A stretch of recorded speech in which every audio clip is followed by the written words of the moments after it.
很多人问我，这空调冬天用的时候突然就不知热了，还伴有这种嗤嗤的气流声，有的时候还能看见外机呼的冒了一阵白烟，这是怎么了呢？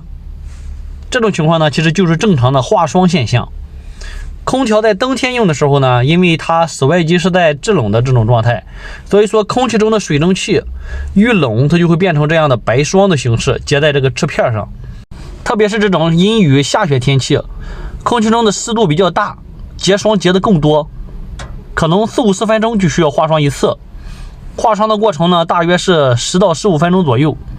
在这个过程呢，会伴有这种咕噜咕噜的声音，外机底下呢还会流出了很多水。你看这些水渍都是这个空调化霜的时候产生的水。那化霜结束之后呢，空调就会变为正常的制热状态。所以大家不要以为空调是坏了啊，这是正常的现象。那么还有人问我，那么这种现象怎么解决呢？楼下的邻居有的时候滴水，然后影响到别人，这种情况要解决，只能在室外机底下固定一个接水盘，可能操作起来比较麻烦啊。